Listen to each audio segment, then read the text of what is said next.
Olá, seja bem-vindo ao programa do Dan. Nós estamos gravando hoje com uma pessoa muito especial, querida minha, amigo, Dr. Júlio Maia, pastor Júlio Maia. Ele não gosta muito que eu chame ele de doutor, né? Mas é o pastor Júlio Maia. Daqui a pouco eu vou apresentar melhor o pastor Júlio Maia para vocês. Mas eu queria dizer que esse programa é um programa que vai ao ar a cada segunda-feira, às 21 horas. Toda segunda-feira você pode acompanhar tanto pelo YouTube, no canal da UISCB Oficial, ou pelo aplicativo União Congregacional. Então, baixa o aplicativo aí na loja da Apple, na loja da Play Store, e você pode acompanhar o programa do Dan. O programa de entrevistas, a gente tem procurado ser o mais informal possível, aqui a gente fica se conhecendo melhor, e eu, como diretor desse departamento, tenho o privilégio de sempre estar conhecendo novos pastores, trazendo aqui novas informações que vão agregar conhecimento à sua vida. Dr. Júlio Maia, pastor da Igreja Ministério Restaurar, pastor de uma comunidade que não é congregacional, mas que tem lá no seu início de história a sua origem, né? O DNA congregacional.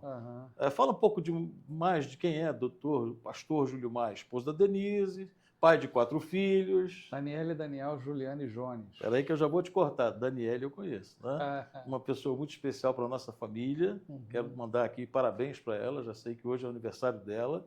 Talvez ela, por tantos clientes que tem, não se lembre de mim, né? Mas eu sou pai da Carol. A Carol, minha filha caçula, foi você quem foi a cerimonialista responsável pelo casamento da Carol há alguns anos atrás. Eu não vou arriscar dizer quanto. Quem é, doutor? São 4 filhos. Quem sou eu mais? Isso. Eu sou um servo. Um servo de Deus. Na realidade, o que eu faço hoje tem a ver com o Senhor. O grande mérito da Faculdade de Psicologia, por exemplo, foi me arremessar de volta para dentro da Bíblia. Que legal. Então, a Bíblia é não somente minha fé, regra de fé e prática, mas minha regra de vida, né? E que acaba aparecendo em tudo que eu faço, né? Isso é precioso.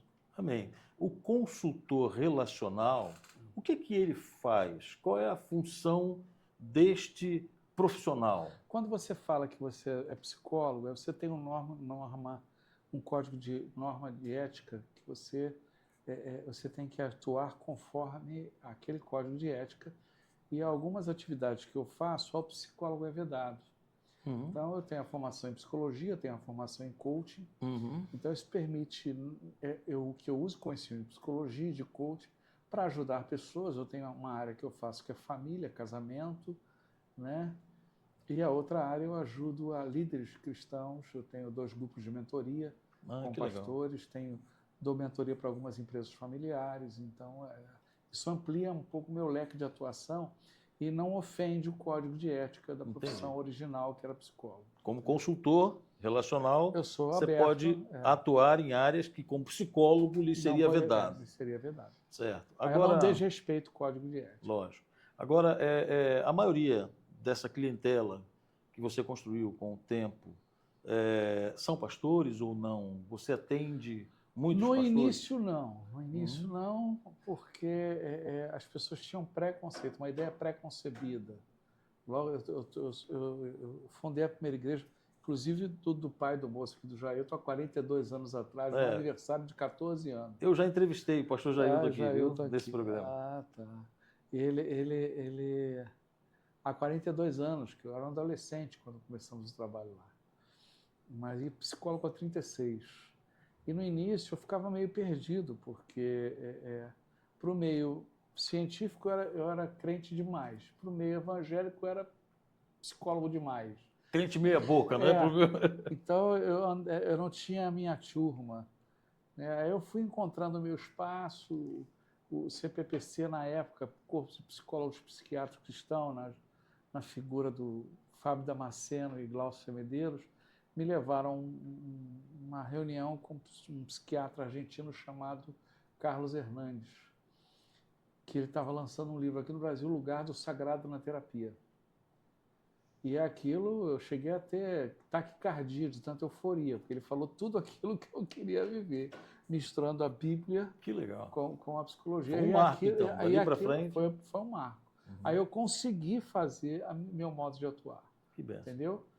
Sobre o seu modo de atuar, eu quero até entrar numa questão muito pessoal aqui, minha, né? Eu fui seu paciente, né? Eu fui tratado, passei por terapias com o meu amigo Dr. Júlio, pastor Júlio. E a minha experiência foi maravilhosa, né? Deus realmente usou sua vida no momento que eu precisava muito, havia uma situação que fugia ao meu controle emocional, e, para a glória de Deus, né, em pouco tempo a gente conseguiu atingir o objetivo de cura, né, cura das emoções. E a glória é dele mesmo, né? Porque ele faz milagres Amém. e eu ganho dinheirinho. Eu não tenho ciúme dele, não. Ele nem está preocupado com isso. Não estou preocupado com isso, Quer não. te abençoar, é isso? Me lembro, rapaz, morando em Itaguaí, fui indicado pelo seu primo, pastor Josias. Josias, que está lá em Mococa. Eu vou estar com ele, se tudo correr bem. Amém. No próximo final de semana, prego lá na igreja de Mococa. Que bênção. Se Deus quiser. E o pastor Josias disse, olha, eu tenho um primo que é psicólogo, é pastor, e ele pode atendê-lo. Havia uma necessidade, eu tinha sido indicado a procurar um psicólogo pela minha médica, que à época era uma neurologista, né? Que ainda é minha médica até hoje, doutora Luciana, mandou um abraço para ela. E aí eu fui procurá-lo. Nós não nos conhecíamos, foi muito interessante o primeiro encontro, né? Para mim, como pastor, e já aquele tempo, bastante tempo eu era pastor. Na época você pastoreava uma igreja que meu pai pastoreou, exatamente, que era Mato Alto. Havia um vínculo, que a gente não sabia, né? O pastor Valquim tinha sido meu antecessor na igreja de Mato Alto, e à época ele estava vivo, né? Nós tivemos a tristeza, tivemos a tristeza de perdê-lo um pouco depois. Eu falo perdê-lo porque também tinha um carinho muito grande por ele, apesar de ser seu pai, não fico com ciúmes disso. Não sei. Mas o pastor Josias me apresentou, disse que eu poderia procurá-lo, e eu fui lá no consultório. E interessante, né? Eu tinha que sair de Itaguaí, era longe, rapaz. De Itaguaí para Barra, cada semana, né? Pegar trânsito, estacionar naquelas vagas difíceis ali, mas valeu muito a pena e foi um tempo muito agradável. Eu quero agradecer publicamente aqui pela instrumentalidade do irmão em me abençoar naquele tempo. Vamos lá. O Júlio, que divide o tempo entre o pastorado da igreja local e o trabalho que não é secular, é um trabalho também... É um sacerdócio. É um sacerdócio, né? Exercido no ministério, não é? Que é a consultoria pessoal, de pessoas que lhe contratam para isso. O que ele mais é? Ou ele é, ao mesmo tempo, pastor e consultor? Como que é isso para o Júlio? Essa concobitância. A minha essência? Eu sou pastor. Pastor. Minha essência, eu sou então pastor. É pastor no consultório, é pastor na palestra, é pastor na consultoria, é pastor na igreja. Só que, dependendo do ambiente... Na realidade, a vida profissional me dá oportunidade em levar o evangelho aonde o técnico, onde o pastor não iria. Me dá oportunidade onde o pastor não atuaria. E é um lugar que você tem que tomar cuidado, porque de forma nenhuma você pode impor a Bíblia às pessoas. Lógico. Mas eu tenho um missionário enviado pela nossa igreja que está na Espanha, o João Pedro. E ele está na região de Granada, ele disse, é muito muçulmano e não tem quase cristão. Você não tem como falar evangeliquez. É o rio de água viva que transborda e recai sobre a pessoa, no futebol, na doação, na lanchonete. Então, nesses outros ambientes onde eu não posso falar, vamos dizer assim, o evangeliquez, o Senhor transborda através de mim com outras falas, mas o princípio, o alicerce está dentro de mim. Na verdade, você está brilhando no escuro, né? Porque brilhar no lugar claro é muito fácil, né? Não precisa. Eu me lembro no episódio de uma pessoa que falava que odiava pastor. Ele nem sabia, até hoje acho que não sabe que eu sou pastor. Você é mesmo? Ele passou o tempo sem saber que eu era pastor. Ele odiava, mas eu recebi um recado da terapeuta de um parente dele. Eu não sei o que está acontecendo com fulano. O que ela resumiu foi, Deus entrou na casa dele. E ele nem sabia que eu era pastor. Que coisa, né? Você nem precisou andar de terno e gravata, uma Bíblia debaixo do braço. Não. Mas foi instrumento de Deus na vida dele. Que coisa. O recado que eu recebi foi, Deus entrou na casa dele. Glória a Deus. Glória a Deus. Entendeu? Então, aí, Júlio, como é que é? Vou chamar de Júlio, né? Por favor. Como é que ainda tendo essas duas ocupações, que com certeza são muito importantes para você, ainda assim ser esposo, pai, avô? Sim. De avô, 3. olha só, esposo, pai, avô. Como que se lida com tudo isso, dividindo o tempo e dando qualidade de tempo para tudo Essa é isso? justamente minha profissão, Né? consultoria. Porque em coach eu sou formado em qualidade de vida pessoal e profissional, que entra Certo, divisão de horários, entra divisão de tudo. ótimo.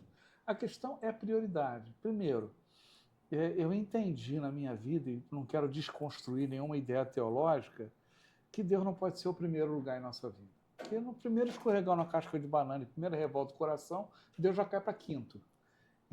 Então, ou ele é o centro da minha vida, ou ele não é nada. O lugar dele é inegociável. É o centro da minha vida. É uma forma diferente de dizer que ele é mais importante. Não é o Não, primeiro, mas é o centro. é bíblica. Não, tudo Gálatas bem. 2:20. Já estou crucificado com Cristo e já não Certo. vivo eu, mas Cristo vive em mim. Entendi. E a vida O que centro agora é mais importante. Então, se isso é o centro, isso vai aparecer em todas as horas, porque Jesus ele é organizado, né? Deus criou o mundo em 6 dias e descansou no 7º. Organização maior que essa não tem. Então, a prioridade é o Senhor e a prioridade é a vida da minha família. O papai me ensinou o seguinte: primeira igreja, sua casa, primeiro rebanho, sua família. Se você não for pastor da sua casa, nada lhe serve. Profundo. Todos os meus filhos aceitaram a Jesus comigo na minha casa. Ninguém foi à frente, porque é um pastor de fora. Não, todo mundo aceitou Jesus na minha casa. Eu e minha mulher fazendo apelos para eles, convencidos de pecado, justiça, juízo, entendeu? Isso começa em casa. Quando um deles esteve desviado do convívio da igreja e nunca se afastou do propósito. Porque ele não recebeu Jesus numa igreja, recebeu em casa. Continuava um crente, mas longe da comunhão dos santos. E um dia encontrou, hoje ele tem uma igreja, ele tem comunhão, que é uma bênção na vida dele. Mas assim, então, se você, eu não faço nada, isso é um princípio meu. Eu não faço nada sem que a minha família não apoie, né? A minha esposa é a avalizadora dos ministérios que eu tenho. Quer te conhecer? Pergunta para Denise. Pergunta para Denise e ela vai falar. Tu pode ser pastor, pode não ser. Porque eu me lembro que uma vez o João Bosco, hoje ele está aposentado do Projeto Vida Nova, ele foi da Assembleia de Deus de Madureira. Nós fizemos encontro de casais durante, 25, 26 anos juntos. Eu palestrava nos encontros dele. E teve um encontro em que um ano que ele me ligou: e aí, Júlio, vamos fazer a agenda anual? Eu falei assim: não. Você já está muito ocupado? Eu disse: não, na realidade não tem agenda nenhuma. Então por que você não vem fazer palestra para mim? Sim, porque eu descobri que algumas coisas que eu tenho palestrado para os seus casais, eu não estou vivendo. Esse ano eu vou parar para viver aquilo que eu estou falando. Para um pouquinho aí. Quer dizer que você reconheceu que o que você falava, não, naquele momento, não combinava... Eu comecei a enxergar coisas na minha vida que, pela não maneira eram compatíveis que eu com o que você não eram estava compatíveis com o que eu estava falando. Então parei tudo para viver aquilo. Puxa, profundo isso. Será que todo mundo tem essa consciência? A gente foi educado a um ativismo cristão. Tem que falar, né? Ainda que não... A gente foi educado no ativismo cristão. Imagina a cena ridícula, né? Deus chega para o seu filho e fala assim: quero conversar contigo, Senhor, eu estou ocupado. Que esse filho seja um pastor. Eu estou ocupado. Aí Deus pergunta: ocupado com o quê? Assim, com a tua obra. Sim, é a minha obra, eu quero conversar com você. Então para a minha obra e me dá atenção. Não, mas eu estou muito ocupado, você não está vendo esse negócio que eu estou ocupado? Espera um instantinho, Deus. Eu tenho até que pregar sobre você mais tarde, estou preparando o resumo. É sobre mim. Fala comigo. Mas a pessoa não, a pessoa vira uma ativista religiosa. Billy Graham já falava que o que assustava ele na igreja moderna é que na igreja primitiva você tirava o Espírito Santo, ela parava. E na igreja moderna você tira o Espírito Santo e assustadoramente ela continua funcionando. Não pode virar algo mecânico. Eu ouvi de uma pastora, não vou citar o nome dela aqui, e aqui a minha colocação de pastora, entendam bem, é porque ela é pastora, não é uma pastora congregacional. É bom falar isso no programa que é do Dan, né? Tem um ministério. É uma pastora. Ela disse na internet, num vídeo, e eu estava por acaso assistindo, que a igreja atual ela está bebendo nas águas, né? E isso não tem nada a ver com a sua formação ou a sua atuação, mas nas águas de aqueles que ensinam ela a ser uma empresa ou, quem sabe, talvez ela ser alguém que trata de pessoas, mas não da alma dessas pessoas, para quem é tricotomista, do espírito dessas pessoas. Por incrível que pareça, na minha igreja eu não prego sobre cura interior, não prego sobre cura da alma, eu prego o evangelho. Aceitar Jesus, pecado, confissão de pecado, expulso o demônio, ler a Bíblia e canto. Né? Quem prega mais sobre cura interior na minha igreja é minha mulher, que é advogada. Mas então, o que eu queria dizer era o seguinte, só concluindo, o que a Uhum. pastora diz é o seguinte, que a igreja está muito mais dependente de técnicas modernas do que, de fato, ela deveria depender do Senhor da igreja. É isso que eu queria dizer. Numa época eu estava dando aula no Seminário Betel, uma boa casa de profetas. Eu já ouvi hoje aqui um professor do Seminário Betel. Eu estava explicando para os meus alunos que a loucura, a psicologização da fé, ela aborta a loucura do evangelho. Você não pode psicologizar a fé. Isso, ouvindo de um psicólogo, é o bom, porque a gente vê muita gente misturando tudo por aí, né? Botando tudo num balaio só, né? Não pode.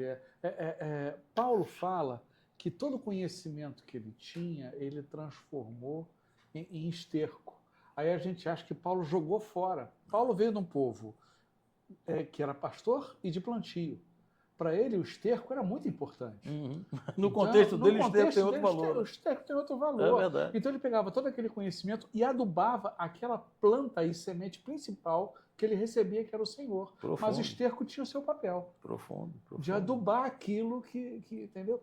Então é lógico que Deus... Eu me lembro, há muitos anos atrás, tinha uma cliente de fé católica, e eu tinha pouco tempo, 4 consultas, era um encontro limitado que eu tinha. E no terceiro encontro eu gripei, não pude atender. Mas no segundo encontro, um dado relevante trazido por ela lá, e eu sabia da fé católica dela, escuta, que rezas você faz antes de dormir? Eu sou devoto de tal, sim. Depois que você fizer isso tudo, fala com Deus diretamente e conversa com Ele sobre nossos encontros aqui. Vê o que Ele vai dizer. E aí eu faltei outro encontro, pensei, só tinha 4 consultas, eu não vou chegar muito longe com essa moça. No 4º encontro ela chegou sorridente. O que foi? O que aconteceu? Eu fiz aquilo que você falou, fiz uma oração criativa, conversei com Deus sobre o conteúdo dos nossos atendimentos e Deus falou comigo. Que legal. Havia cismas familiares, perdão que precisava ser dado. Ela trouxe tudo aquilo à tona, atuou e teve solução depois que ela falou com Deus. Que legal. Entendeu? Você pode usar as técnicas. Na realidade, o que é uma psicoterapia ou um acompanhamento de aconselhamento? Ele é uma confissão mais organizada. A Bíblia tem 2 focos.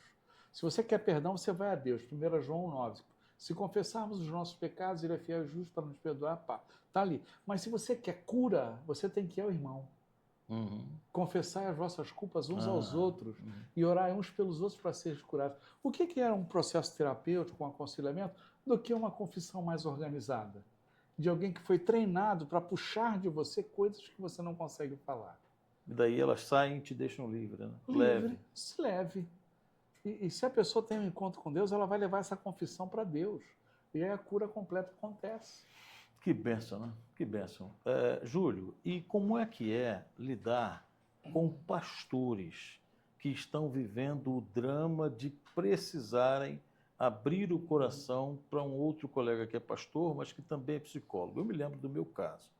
Por exemplo, com muito carinho e respeito, quero lembrar aqui da minha mãe, né? Minha mãe é uma crente assembleana, né? De 2ª geração de assembleanos na minha família, eu era a 3ª, me tornei congregacional, não desviei não, né? Aprofundou. E aí, mamãe, quando soube que eu estava diagnosticado com depressão, àquela época, em 2018, a primeira coisa que, conversando com ela, eu ouvi, meu filho, isso não é coisa do inimigo, né? Meu filho, será que isso aí não é uma situação de opressão maligna contra a sua? Ela foi até muito gentil em dizer aquilo para mim, porque na escola que ela aprendeu, ela já tem hoje 84 anos, depressão é do diabo, né? E eu entendo que ela é de uma outra geração, de uma outra formação teológica. A mamãe aprendeu à base de pastores do século passado, né? E hoje ainda há quem pense que um pastor não pode passar por um processo de depressão. Um pastor não pode viver um drama como esse na sua saúde emocional. Como é que ele lidar com isso? Vale aqui uma indicação bibliográfica Uhum. de alguém que, quando viveu e escreveu, a psicologia ainda estava surgindo como ciência. Não existia como ciência ainda. O nome dele é Roy Hession e o livro é Senda do Calvário. Eu não li esse livro.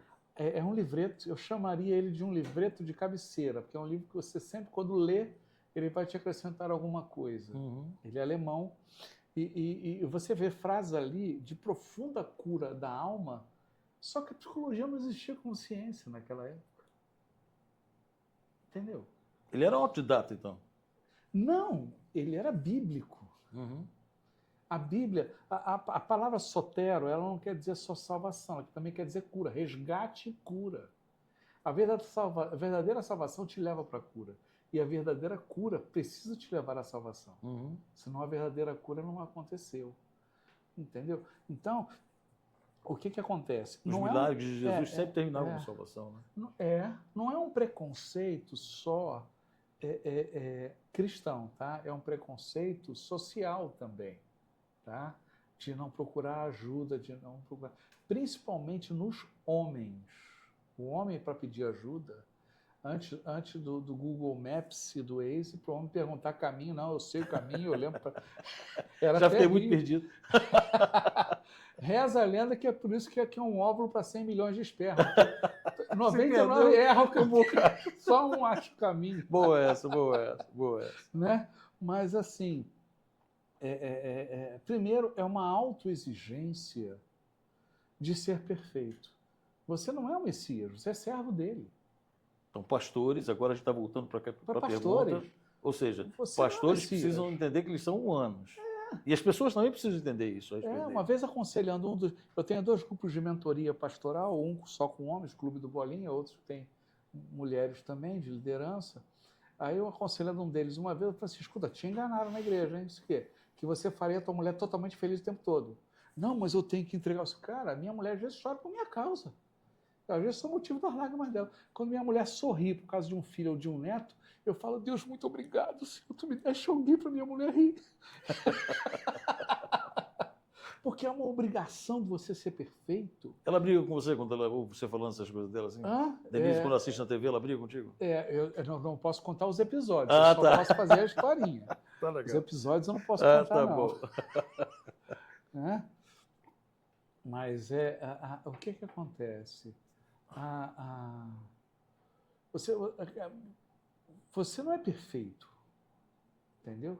A graça do Evangelho é justamente você reconhecer o que é uma pessoa completa. Alguém que sabe onde estão suas virtudes e sabe reconhecer seus problemas.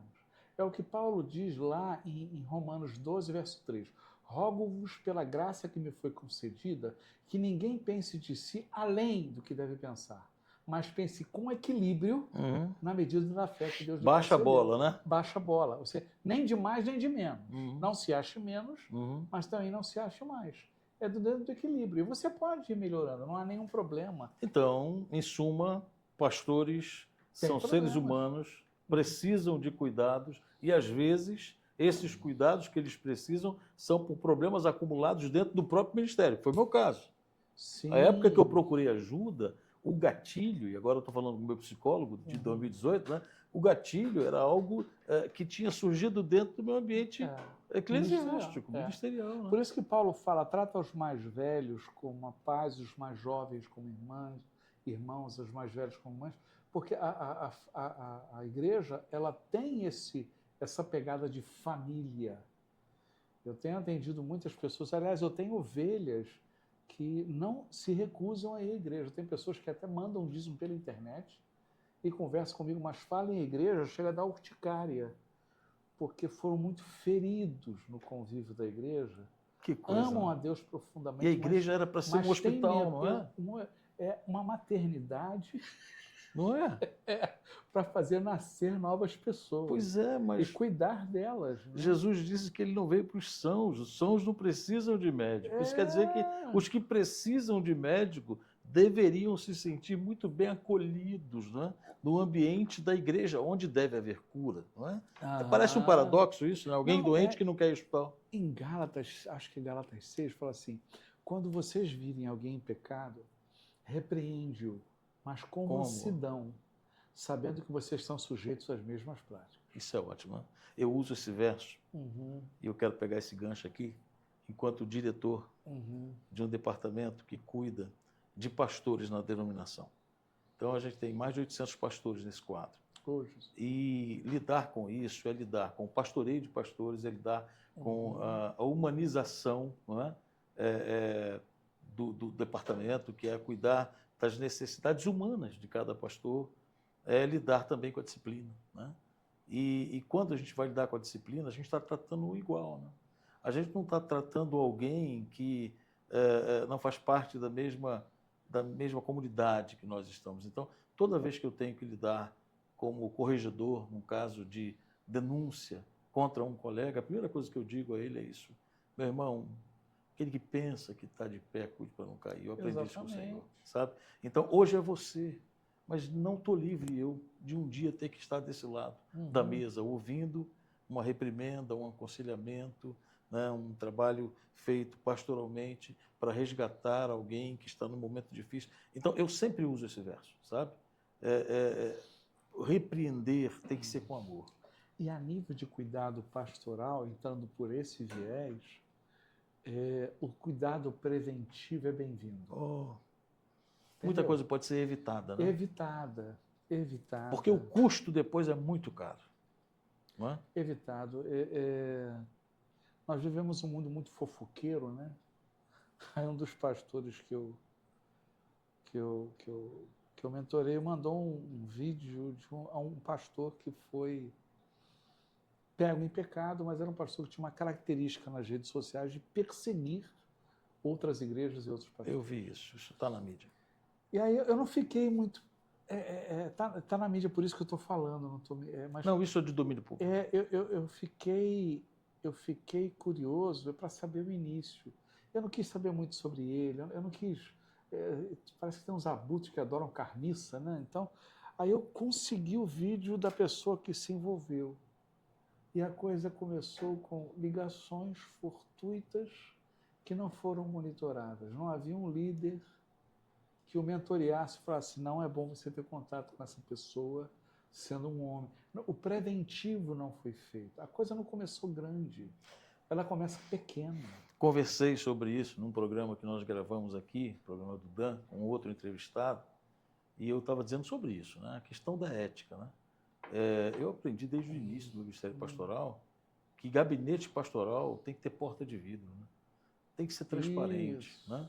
Porque você não vai atender só homens. E hoje em dia, sinceramente, a situação está tão perdida nesse mundo podre que a gente vive, né? Que o quanto mais nítida for a sua sala de cuidado, de pastoreio, de aconselhamento, para quem está de fora poder ter acesso e não haver aparência do mal, melhor, sabe? Porque o nome de Deus é glorificado. Eu vejo pastores, e um colega seu que esteve aqui, da sua área de conhecimento, né? Na verdade é um psicanalista clínico, ele disse algo a respeito, deixa eu ver se eu me lembro, da troca e da contra, alguma coisa assim. Contra-transferência. Isso, transferência e contra-transferência, né? Ele explicou você um pouquinho. Acaba projetando o seu sentimento na realidade do outro. Exatamente. E faz um vínculo perverso. Ele disse, inclusive, que muitos pastores têm caído por causa disso. Né? Da contra-transferência, né? Do envolvimento emocional, com mulheres que vêm buscar um aconselhamento e eles acabam se envolvendo emocionalmente com aquelas mulheres. Então, fica aqui uma palavra pastoral para todos os que estão nos assistindo, um bom público, uma boa quantidade do público desse programa são pastores, né? É bom que a gente pense nisso, né? Isso não passou, as coisas mudam, mas esse princípio tem que ser levado muito a sério. A ética, a aparência, o cuidado, o respeito mútuo, né? O risco que se corre é muito grande quando a gente não valoriza esses pequenos detalhes. Porque a gente lida com material. Quando a gente é pastor, a gente lida com material que é nosso, de herdas e do Conselho Capaz. Gordon MacDonald, no livro Os Segredos do Coração do Homem, ele fala que quem trabalha com aconselhamento precisa do dobro de aconselhamento. Puxa, que forte Porque ele está isso. lidando com lixos que também são seus. Ele acaba acumulando, não Ele é? está com crise. Se você não tomar cuidado, todo pastor precisa de um pastor, precisa de um Opa. conselheiro. Uhum. Porque senão, os grupos que eu tenho de mentoria pastoral, eles não falam sobre igreja. Nós até nos envolvemos uns com as igrejas uns dos outros fora do local. Naquele local de mentoria, o objetivo é a vida da pessoa. Pastor, Entendeu? deixa eu lhe falar. O Dan, nesse setor de humanização, ele se preocupa muito também com o cuidado do indivíduo, né? Uhum. Do indivíduo pastor. Isso. E, por exemplo, agora no mês de fevereiro, eu e o pastor Antônio Jackson, que é o presidente da AMISUL, que é a Associação Missionária para o Sul do Brasil, é a Associação das Igrejas Congregacionais dos Estados do Sul do Brasil. Nós planejamos uma viagem que começa em Rio Grande, lá no extremo sul, perto do Chuí, inclusive, né? Até Londrina, que já é divisa de Paraná com São Paulo. Então, nós vamos cruzar os 3 estados do sul do Brasil, visitando 11 pastores que estão ali passando por alguma necessidade de um aconselhamento e um cuidado. Monitoramos isso, vimos as necessidades, vamos visitar esses pastores. Vamos passar por 5 cidades diferentes em 7 dias, dividindo essa viagem de carro por 1.500 quilômetros, percorrendo esse trajeto.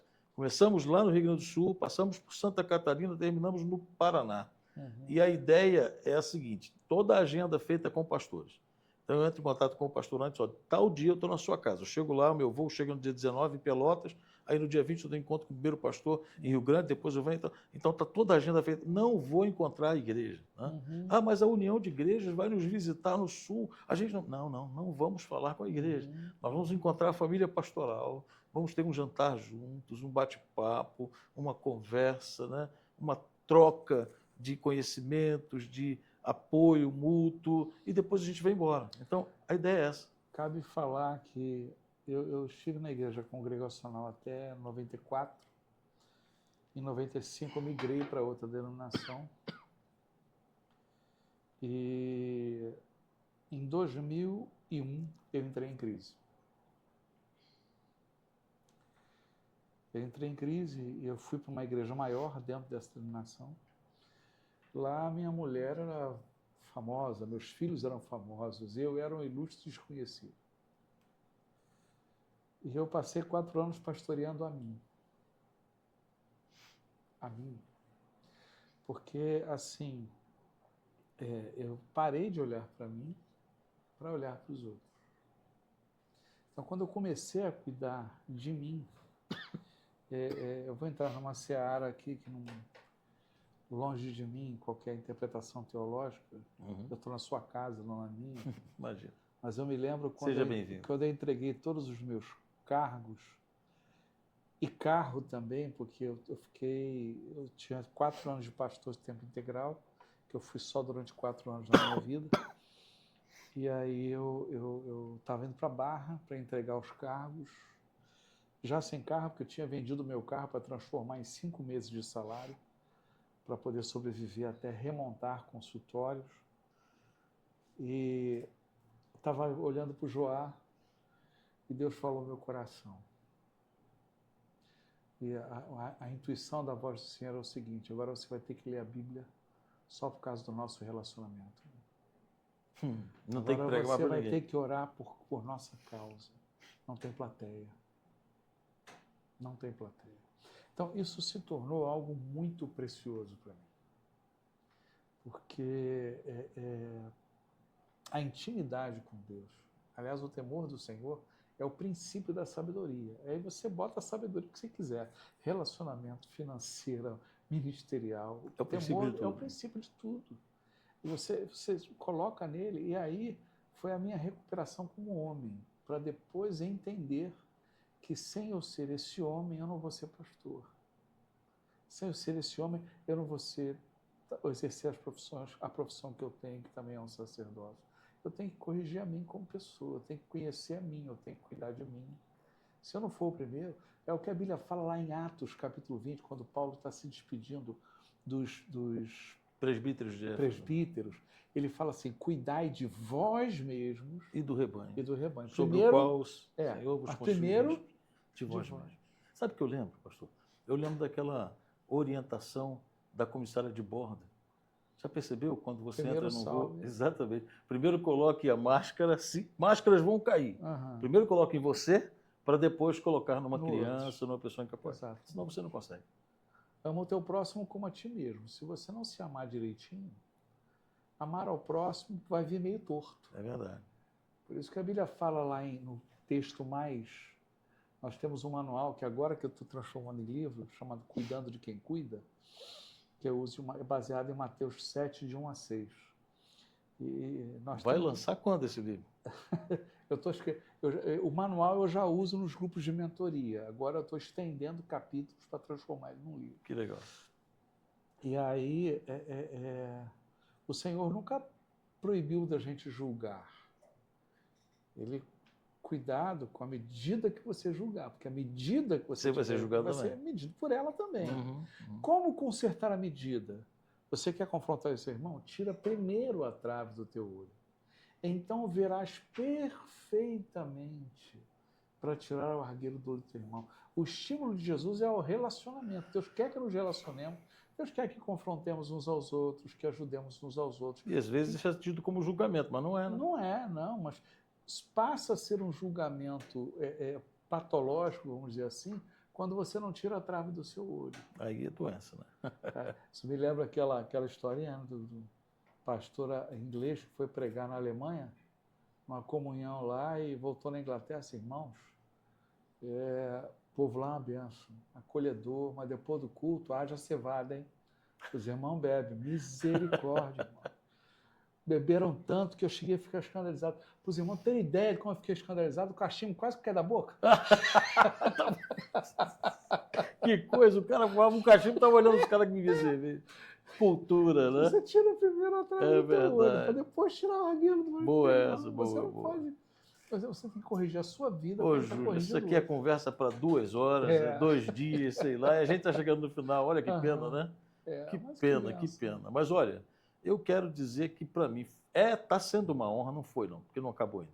Está sendo uma honra tê-lo aqui. A gente aprende muito ouvindo tudo que você tem nos falado. Em tão pouco tempo deu para aprender muita coisa. Eu quero assim dizer da minha satisfação em ter tido o privilégio, né, de ter sido cuidado por você durante aquele tempo. Foi muito bom. É sincero isso, do fundo do coração. A minha esposa valoriza muito aquele tempo. Que bom, né? que benção. Porque ela sabe o quanto fez bem para a minha vida, para nós. Isso é um bom de família. muito. Quando a esposa fala que foi bom, É verdade, foi bom, pastor, foi bom. E eu quero assim aconselhar você, que é pastor como eu, se você sentir que tem algo errado, né, com as suas emoções, se você sentir que os seus limites estão comprometidos, se você entender que algo não está normal, né, dentro da sua vida, você precisa procurar ajuda, sabe? Nós não somos super-homens, então deixa cair essa ideia de que você não precisa de ajuda, você precisa, eu preciso, nós precisamos. E foi isso que Deus me deu o privilégio de viver quando eu tive a oportunidade de conhecer, né, de ser tratado pelo Dr. Júlio. Júlio, fala para a gente assim, uma mensagem que você queira deixar para os nossos web espectadores, no sentido de que eles entendam a importância dessa procura quando há necessidade. Por favor. Tem um texto que ele tem marcado a minha vida ultimamente, que é Filipenses 3:1. Ele fala assim: quanto ao mais, irmãos, alegrai-vos no Senhor. Escrever a mesma coisa não é cansativo para mim e é segurança para vós. Então nós temos que insistir na direção da saúde. O mundo, o diabo, as pessoas vão falar que não há esperança, mas nós temos que insistir na direção certa até que o resultado apareça. Deus nos fez pessoas insistentes e Ele nos chamou para isso. Que joia. Júlio, você gostaria de deixar um contato? Talvez eu não consiga pedir para a produção agora já pôr na tela, mas se for possível, Você gostaria de deixar um contato para que as pessoas que precisem possam acessá-lo? Qual o contato? E-mail? Eu acho que o WhatsApp é muito pessoal, né? Mas quem sabe o e-mail? Tem Júlio S. Maia. Ele vai anotar lá. Não, eu posso mandar depois a produção colocar? Pode, mas você não está lembrando do e-mail? Não estou lembrando dele agora, não. Tá, então faz o seguinte, ó, se você tiver necessidade, você assistiu o programa, você está aqui ligado com a gente Tem uma assistindo o página programa. no Instagram, né? Ah, então vai. Júlio Maia Consultor Relacional. Ok, então @Júlio Maia Consultor Relacional, você vai encontrar o Júlio no Instagram. Vai. Ótimo. Mas digamos que você queira um contato mais direto. Pastor, eu sou pastor como você, eu gostei de ver o seu testemunho de que Deus usou a vida do Dr. Júlio para te abençoar. Eu queria conversar com o Dr. Júlio, eu queria ver se tem nele uma agenda dele que eu possa ser atendido. Entre em contato comigo, você tem o meu celular, você me conhece, então entre em contato comigo e eu vou fazer o link com o Dr. Júlio, tá bom? Se quiser botar o meu WhatsApp aí, põe aí, por favor. Léo, meu WhatsApp, 21 983 96 1280. 21 983 96 1280. É o meu WhatsApp pessoal, não tem problema nenhum. Você pode entrar em contato comigo e eu vou passar o contato do Dr. Júlio, tá bom? 1280. Okay. Dr. Júlio, muito obrigado pela sua presença. Tá? Prazer. Deus abençoe. Amém. Pastor Valquir me deu a alegria de poder substituí-lo lá em Mato Alto. E ser substituto de pastores bons é um desafio para a gente. A gente tem que ser bom também. Né? Eu tenho que procurar chegar perto. Né? Tá bom. Então foi uma benção conhecer o pastor Valquir, o irmão também. Amém. Que benção, tá bom? Amém. Um abraço. Até a próxima, se Deus quiser. Amém. Meu amigo, minha amiga que está assistindo o programa, até segunda-feira que vem, 21 horas de novo, pelos mesmos canais, a gente vai estar junto aqui. Deus abençoe. Amém.